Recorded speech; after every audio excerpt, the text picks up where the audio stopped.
Folks, we're back. We're talking more Barbarella because it's the center that cannot hold.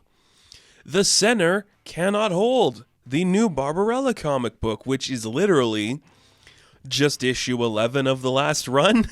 It's amazing that this is the era we live in, where a comic book can't make it past like 10 or 12 or 6 or 20 and just gets rebooted again. I'm not complaining. I guess it's easier for like trades and stuff when you do it that way. But I don't know, like Dynamite's kind of always been like that too, where they just like end a book and do a bunch of mini series, so there's no like real continuity between them, which I guess works. But this is still Sarah Hoyt doing the writing. I loved her last like couple of issues. This was a really good Barbarella book, one of the best ones to come out in recent memory, in my honest opinion. This is also the first Barbarella comic book to be published since the announcement that Sony will be making a Barbarella film starring Sydney Sweeney, which is also being produced by her. Did that impact the way this book looks? I don't think it did. There's like specific covers that maybe have a little more of a Sweeney like push to them. One in particular, which I'll put up for you to see. And I think that one might be the most like, oh, that's what they were going for, like the Sweeney-ish look to it. But I don't think that was on purpose.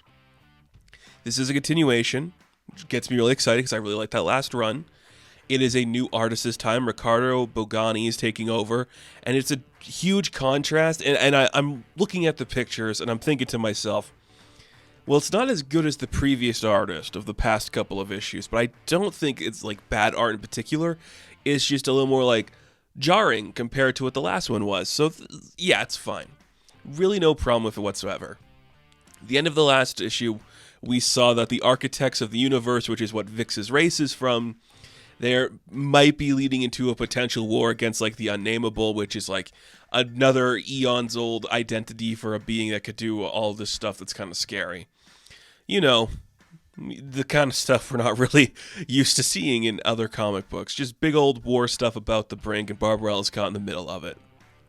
We open up this issue, and they are headed to Vix's planet, but they're being attacked by some meteorites that are like kind of coming in like their direction for some reason. They can't really explain what's happening, but it's kind of weird that everything's like attacking them. They think it's like some more dangerous thing, what's going on there, but Vix is like, this is weird for my planet to do. I wonder why my planet's attacking you. And they get like a radar sense of the planet. They're assuming like they're getting attacked because Barbarella and Talon, of course, are not like their race. They're not Vix. But Vix is okay bringing Barbarella down, so why are they attacking? And as that's happening, we see that, oh, they deconstruct Talon. Again, a common thread throughout all of these books is Talon just getting messed up and sent away somewhere. It's pretty fun. So they kind of like crash land through the trees. They manage to break through and like land inside the actual planet. It's like all wrapped. It's like one big tree world. Like there's a huge tree that's growing around like the entire of the planet, so you have to like push through to get there. Kind of interesting. I do like that aspect of things. I love when this book just goes to a bunch of different planets. I think it's really cool. And if you're thinking this is a lot like Nibbler and Fry from Futurama, it really is. So imagine if Nibbler took Fry back to the home planet. That's the kind of thing we're doing here with Vix. But as they land on the planet, there's a bunch of the people there to show up and help them. Immediately they take Vix, send her away from Barbarella, and they'd like do examinations of Barbarella. They like check her for some weird stuff. And like there's something about her that's like potentially an infection. What we know it is like this like mind thing that she has. We know that just to be that she's hot and she can manipulate people to do things because of her beauty. They're like, this girl's got like some weird sickness and she might be like hurting people. Like maybe Vix was infected too, so that's not good. So she wants world peace, and like that could be a disease. That's bad for the architects. They don't like that. So they lock her up in prison. Now, this book also does something you don't see a lot of anymore, which is just like thought bubbles. There's like a whole page where both Vix and Barbarella have thought bubbles going on, kind of just recapping the situation where they are. But Vix is also like, I don't know what's going on. What is happening to my people? Are they infected by something? This is strange. Was I manipulated my whole life? I don't like what's going on here. I think where you notice the huge art shift the most is in like Vix and like those characters, because they change the way they look quite a bit, and it doesn't look like it's the same character sometimes. So that's kind of annoying. So Barbarella's locked up. They send in a big octopus to be like, hey, I'm here to give you like food and stuff and like a bucket for your, but like don't try any of like your weird like mind hand magic on me to do things. I don't like that. So the octopus gets out, and then like another creature comes in when she's done eating, and it's more humanoid, so I guess it makes it a little bit easier when she can seduce it, and she kisses this guy, and he freaks out because, oh no, he's getting like the world disease, the world peace disease by kissing, and she steals some of his keys, and she locks him up, and she breaks out, and then she gets attacked by some people. Very interesting designs. I don't know if like I love the designs for this book as much as like the previous run. These characters that we're seeing here feel a little bit more like they're from like Money Shot, which is more like a parody of Barbarella. So I don't know if I like that. But it's still fun, like a hammerhead shark guy, a big bird guy chasing her down. She like crawls into like an air duct. She like gets out of there, and as she's walking down, there's somebody that passes through the hallway in the air duct she is in. And this is where I'm like, okay, this could be a point of divergence for me. I'm not sold on this concept. I guess it has to see where we go. It feels a little too parody, in my opinion, for Barbarella. Like, I understand, like, these are two characters that exist from the 60s, so that's kind of a fun thing to play with. But we have a rabbit show up, dressed up like James Bond, smells something in the air. Barbarella comes out of, like, the air duct. They might have, like, a standoff, like, okay, I feel like we're going to have to fight. He calls her sweetheart. She's like, well, I'm going to take a right guess. She kisses him. He's like, huh, you must be Barbarella. You know, a sly rabbit who is just a James Bond parody. He even goes, the name's Wilder, James Wilder. Or no, Jack Wilder. James, Jack, you know what I mean. It's like, okay. Jack, is it funny? I guess. I do think it's cool. I like it enough, but I also like, oh man, that's a little too like on the nose for this universe and feels more like a reference to the reader than an actual person that would exist in this world. I don't know. It's fine.